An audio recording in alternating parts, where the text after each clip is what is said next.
Good morning guys, good morning from Jalgaon. आज आहे Sunday. मी काही घरी गेलेलो नाही आज. सगळ्यात आधी आता वाजता 11 वाजता आंघोळ झाली जस्ट माझी. केस वगैरे धुतले मी आज. तर सकाळी उठल्यानंतर सगळ्यात माझं पहिलं काम असतं आमचे झाडांना पाणी टाकणं. झाडांना पाणी टाकून देतो. ओके, भेटूयात भरपूर दिवसानंतर. कॅमेरा पकडलेला आहे आज.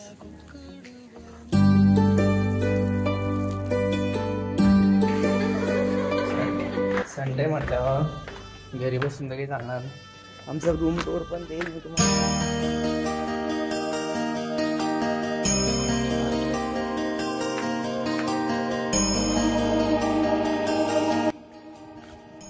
आपली गाडी इकडे लावलेली. सकाळी उठलो होतो मी. थोडं काम होतं मला बाहेर. तो काही आपण आधी आता टर्न मारून घेऊ इकडं. मला सांगतो मी आपल्याला कुठं जायचंय काय वगैरे, हे की नाही. ही आमची कॉलनी आहे, लाईक कंजेस्टेड आहे आमची कॉलनी, हे की नाही.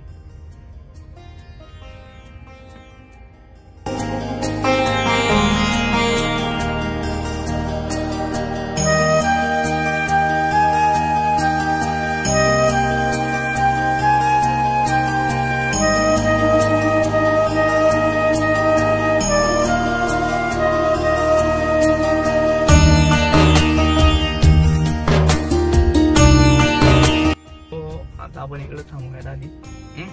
इकडे आता शुभमला आपण पिक करू आणि आम्ही चाललेलो आहेत आज आशियातील काहीतरी 1 नंबरला का 2 नंबरला गणेशजींची मूर्ती आहे. पारधी म्हणून गाव आहे इथून जळगाव पासून काहीतरी 15-20 किलोमीटर वरती.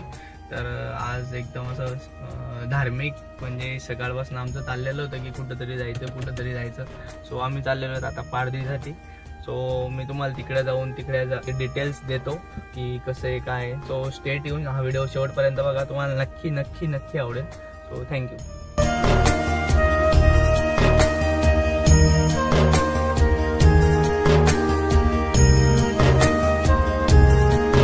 सो गाईज, हा जो तुम्ही मंदिराचा जो रस्ता पाहतायत ना, हा थोडा डेव्हलप व्हायचा बाकी आहे. सो हा डेव्हलप झाला ना तर अजून एकदम बेस्ट काम होऊन जाईल असं मला वाटतंय. सो तुम्हाला मी आता रस्ता दाखवतो की हा जो आपण नॅशनल हायवे नंबर 6 असतो आपला एरोंडोल हायवे. सो तिथून आपल्याला स्लाइड लेफ्ट घ्यायचा आहे फक्त बस. आम्ही आलेलो आता एक नॅशनल हायवे नंबर 6 ना जाताना दाखवतो मी तुम्हाला. सो नॅशनल हायवे नंबर 6 आहे ना आपला एरोंडोल हायवे. तर तिथून एक स्लाइड लेफ्ट घ्यायचा पारधी गावातच. सो आलेलो आम्ही आता. हे बघा अशा प्रकारचं मंदिर आहे. आतून पण दाखवतो. हे बघा जॉईन झालेले आहेत दादा. शिवम दादा जॉईन झालेले आहेत आपल्याला आज. अमित दादा, तुमचे लाडके पवन दादा. बघा ताडे गावाचे मावा पेढे. हे ताडेगाव माझ्या मामाचं गाव ताडे. पेढे खूप फेमस आहे तिकडचे. आणि आपले सबस्क्रायबर पाहता पाठवून द्याल इकडे. बघा अशा प्रकारचा एंट्रन्स आहे. जळगाव आता आहे ना एकदम टुरिस्ट प्लेसच्या बाबतीत जात आहे बरं का पुढे. म्हणजे भरपूर ठिकाणी आता डेव्हलपमेंट वगैरे भरपूर चाललेली आहे. भरपूर डेव्हलपमेंट होते खूपच. सो एंटर केल्यानंतर बघा अशा पद्धतीने एक मोठं शेड आहे.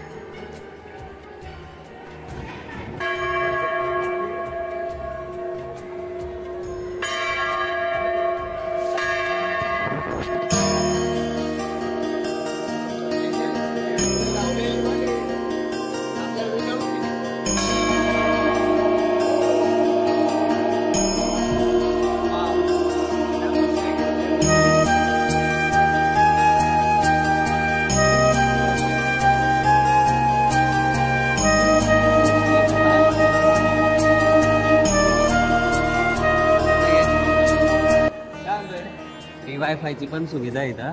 अच्छा, तुम्ही लाभ घेऊ शकता इथं जर कोणाकडे नेट मंदिरात फ्री वायफाय दिलेलं आहे डायरेक्ट. इकडे या तर तुम्हाला गणेशजींचं दर्शन देतो आम्ही.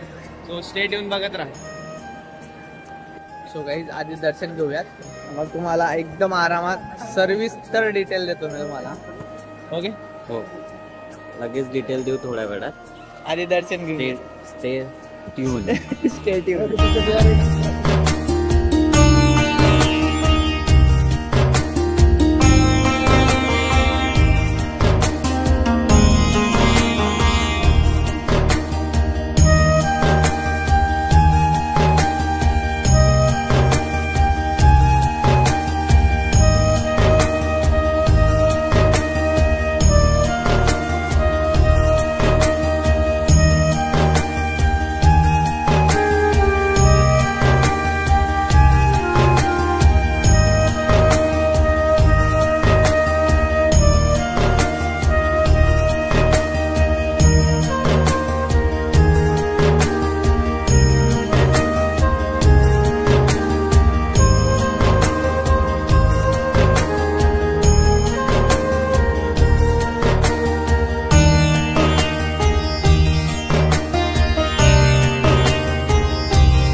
इकडं प्रसादीचं पण व्यवस्था पाहू शकतो तुम्ही.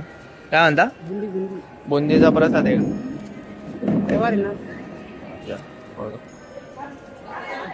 सो गाईज हे बघा, मस्त स्वच्छता पण एकदम मेंटेन ठेवलेली आहे. आणि असं रॅप फेकायला आहे ना, असं जागोजागी असे कचरा कुंड्या टाकून दिलेल्या आहेत पूर्ण मंदिरात. तो नाईस, व्हेरी नाईस. इकडं पाण्याची सोय अशी केलेली आहे, बघू शकता तुम्ही. फॅन बघा, एवढा मोठा फॅन मी कधी पाहिलेला नव्हता. मी बस स्टँडला पाहिला होता, आपल्या जळगाव बस स्टँडला, पण एवढा नव्हता तो म्हणून. हां, सो गाईज मंदिराच्या वैशिष्ट्य मी तुम्हाला सांगलो की 31 फुटाची गणपतींची मूर्ती बघू शकता तुम्ही. आणि हे जे आजूबाजूला तुम्ही पाहताय हे रिद्धी सिद्धी आहेत, यांचे पण साईज 15 फूट आहे. सो जगातील एकमेव मूर्ती एवढी मोठी गणेशजींची मूर्ती. ओके, तो 5 एकरामध्ये हे मंदिराचा परिसर, पूर्ण 5 एकराचा परिसर आहे. तुम्ही घंटा पाहिला, आपण समोर पाहिला बघा, त्या साईडला आधी वाजवलेला आपण. तो त्याचं वेट 200 kg आहे, 200 kg. ओके, जे आपले श्री DNV प्रसाद आहेत ते आपले शिल्पकार आहेत, त्यांनी डिझाईन बनवलेली. त्यांनी जे हैदराबादमध्ये आहे स्टॅच्यू ऑफ इक्वेलिटी, त्यांनी जी बनवलेली ही म्हणजे त्यालाच प्रेरित होऊन ही डिझाईन बनवलेली आहे. ओके, खूप सुंदर आणि अप्रतिम अशी मला गणपतीची मूर्ती बनवलेली आहे. मला खूप आवडली मूर्ती. आणि गाईस तुम्हाला एक सांगू का, इकडे पार्किंगची पण खूप मोठी सुविधा आपल्याला उपलब्ध करून दिलेली, कारण की 5 एकरमध्ये हा मंदिराचा परिसर पूर्ण 5 एकर आहे. ओके, आणि तुम्हाला राहण्यासाठी पण इकडे सुविधा आहेत. 9 रूम्स बनवलेले आहेत इकडे साईडला. सो आणि एकदम स्वच्छ आहे, नीट आहे, क्लीन आहे. तो तुम्ही येऊन इकडे स्टे पण करू शकतात. आणि मंदिराचा जो नैसर्गिक जे वातावरण आहे त्याचा अनुभव घेऊ शकता. आणि विशेष म्हणजे इथं जे विकलांग लोक आहेत त्यांच्यासाठी पण इथं व्हीलचेअरची सुविधा उपलब्ध केलेली आहे मंदिरातर्फे. खूप चांगली गोष्ट आहे. आणि एक एकदम विशेष गोष्ट म्हणजे अशी की गणेशजींच्या मूर्तीच्या पोटावरती नाग आहे. ही जगातील पहिली मूर्ती. पाहू शकतो बघा, झूम करून मी अमितला सांगतो की झूम करून दाखव लोकांना. सो हे पण खूप पाहण्यासारखे आहे. आणि मला असं वाटतं की तुम्ही एकदा निश्चितच इकडे भेट द्यावी आणि इकडं आशीर्वाद घ्यावा गणेशजींचा, कारण की खूप जागृत असं देवस्थान आहे.